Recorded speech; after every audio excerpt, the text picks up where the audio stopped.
Hello, guys. This is the News Listener by Angelo, and this is my second video for today, May 6, 2025. Okay, pag-usapan naman natin si Senator Lito Lapid, and as everyone knows, re-electionist siya, di ba? Gusto niya maging senador ulit. And if I remember correctly, uh, ika kung mananalo siya ulit, ika-apat niyang term ito. Okay? Oh, imagine, napakatagal na niya ng isang senador. All right? So, okay, let's a little introduction kay Pinuno. Alam naman natin na siya isang artista na naging sikat na artista nung dekada maybe 70 or 80s, di ba? And lahat ng pelikula niya is about uh, you know uh, tagapagtanggol at action star siya doon, di ba? Okay. And after that, I believe pagkatapos niya maging isang artista, maybe muna siya sa pagiging artista. Nakita natin dito na may experience siya sa ibang local position. Okay? So, so dito, nakikita nyo dito, ito ay website ng Verifiles.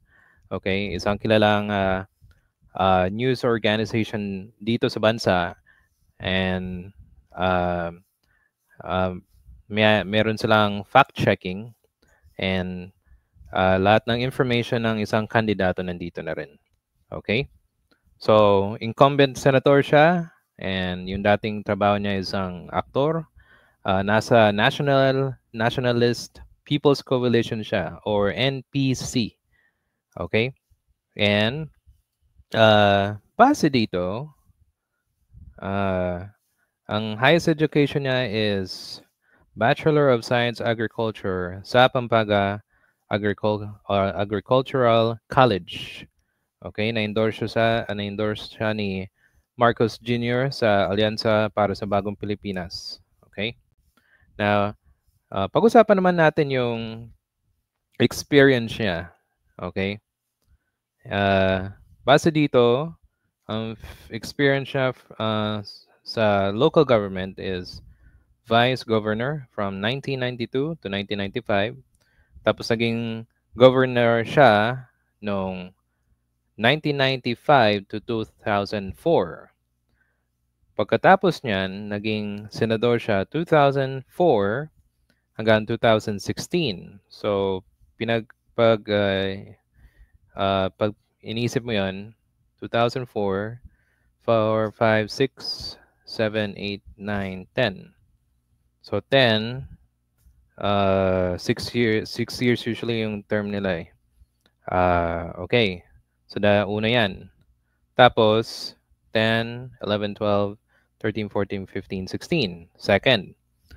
Tapos, 2019 hanggang 2025, yun ang third term niya. Kung mananalo siya ulit, magiging ika-apat niyang term nito. Okay? So, guys, napakahaba niya na, or napakatagal niya nang nasa politika. Pero, naisip niyo ba kung anong mga naitulong niya sa mga Pilipino gamit ng mga batas na ginawa niya? Okay? So, may naisip ba kayo? Okay, so far, para sa akin, wala akong nararamdaman actually. Okay? Eh, hindi mo nga minsan hindi mo nga makita to sa mga debate sa Senado eh. Minsan susulpot din, minsan hindi. 'Di ba? Okay. So let's take a look sa mga issues at mga issues at mga controversies na na nangyari nung siya ay naging nasa gobyerno na siya. Okay? So, okay na tayo sa uh, accomplishment and track record. Okay? Now, kung hindi nyo alam, meron din itong mga issues and controversies na nangyari nung naging isang ng senador pa siya. So, sabi dito, in 2024, may isang vlogger na nagsabi na si Lapid meron siyang 10 hektarya ng lupain na ang Pogo, kung natatandaan nyo, itong Pogo na to is napakalaking issue dito. Drug trafficking, money laundering, meron pang illegal detain, di ba? So, yung compound na yun, nasa Porac, Pampanga, ay kanya daw, sabi ng isang vlogger. Okay? Pero sabi niya, hindi sa kanya yon. Okay? Pero again, it will be proven once ma-finish yung investigation. Okay, next. Sabi dito, ang ombudsman, nag-file siya ng graft 2014 sa pagbili ng overpriced fertilizer ng naging Pampanga governor siya noong 2004. Na-dismiss ito ng Sandigan Bayan kasi sa tagal ng investigasyon. Tapos, Supreme Court reversed the decision in 2019 urging Sandigan Bayan to resume the case. So, 'di ba, merong allegation ng corruption. Okay? Next. In 2013, Philippine Daily Inquirer reported that Lapid used 5 million of his Priority Development Assistant Fund. Ito yung PDAF. To purchase anti-dengue chemicals for 4 towns in Quezon Province. And again, ang PDAF, guys, ito ay unconstitution. Hindi ito dapat ginagamit.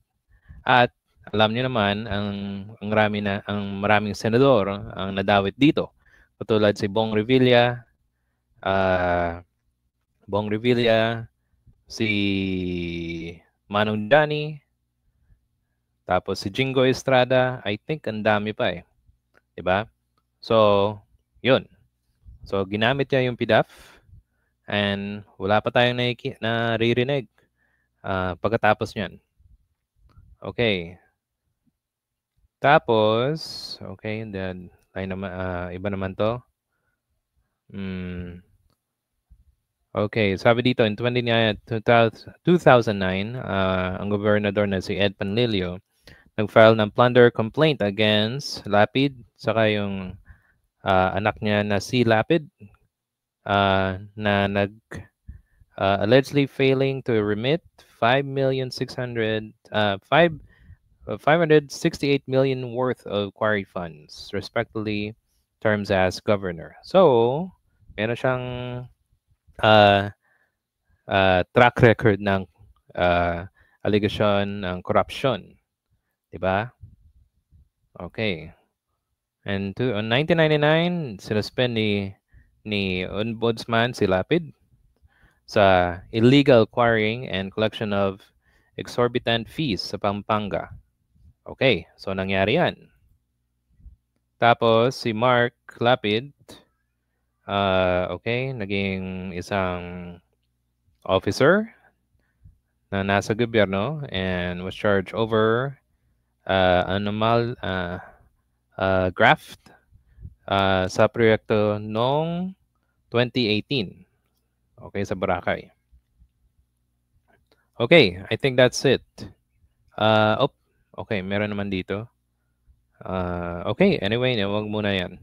So, guys, and aside from that, ang pamilya ni Lito Lapid ay nasa gobyerno.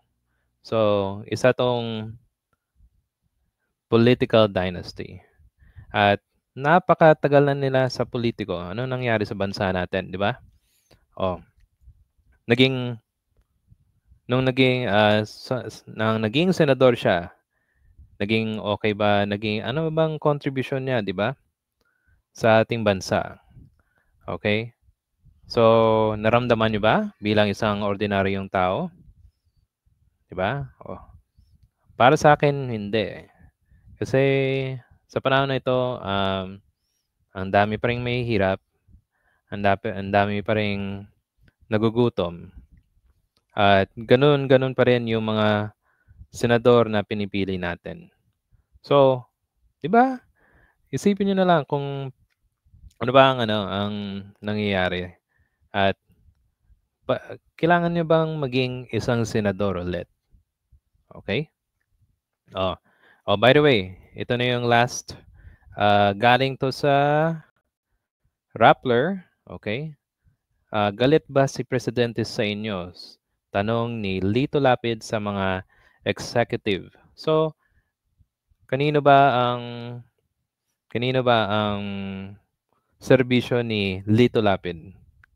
Sa presidente ba o sa taong bayan? Okay, so pakinggan natin kung anong sabi niya dito. Kakaalam ko po, hindi naman ho nahirapan. Pangalawa, franchise, hindi rin kayo nahirapan. Sa pagkakaalam ko po, hindi po. Pangatlo, ngayon. Pangatlo ngayon. Pangatlong franchise ngayon. Sa loob ng 25 years. Nahirapan ba kayo? Hindi. Nahirapan po. Kaya kayo nandito. Opo. Tanong ko lang kay Mr. Go, kay Martin Lopez, kung sino man sa inyong ABS-CBN, galit ba ang presidente sa inyo? Kaya kayo nahihirapan? Oh, bakit mahihirapan sila? Kasi galit si Digong, di ba? Wala naman silang problema doon sa issue sa tax. Wala namang nakita yung Bureau of Revenue, 'di ba? Or BIR. So, yun ang mga sinasabi ng mga DDS supporters ni Digong na meron daw problema sa tax na hindi na binabayad. Na fake news ni Digong yung mga tao diyan. Okay. Tanong lang. Your Honor, basehan lang po sa mga nakikita namin sa TV ng mga pronouncement ng presidente, yun yung basehan namin kung ano yung galit ng presidente sa ABS-CBN. Kasi hindi naman lingid ang sa ating mahal na presidente na nagsasalita against sa ABS-CBN. May minura pa nga siya, artista na mura niya, hindi yung may-ari ng ABS-CBN. Pero hindi ko babanggitin dito kung ano man yun. Kaya nahihirapan kayo ngayon. Bakit tayo nandito ngayon? Lahat. Ang dami naman nangyayari ng prangkisa rito eh. Doon lang tayo sa rector room, rito. Pero dito, ang laki-laki ng coverage dito. Kaya tinatanong ko ito, kung galit sa inyo ang Pangulong Duterte na may galit sa inyo, ano yun? Para masabi nyo dito, kung pwede kayong humingi ng paumanin, humingi kayo ng tawad. Kung ano ang pagkukulang nyo, nasa inyo ang mic.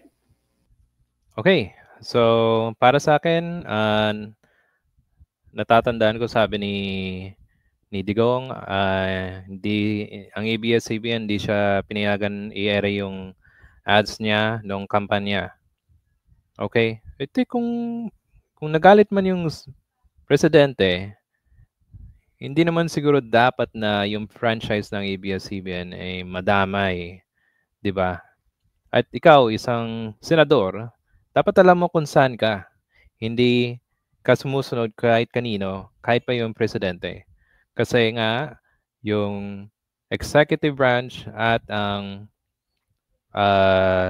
legislative branch, which kayo, mga senador, hindi nyo sinusunod ang isang presidente.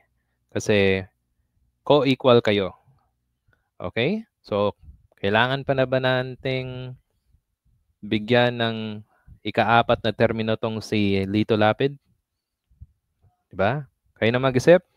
Thank you guys. Please like, comment, and subscribe sa akin channel. And thank you for listening. Okay?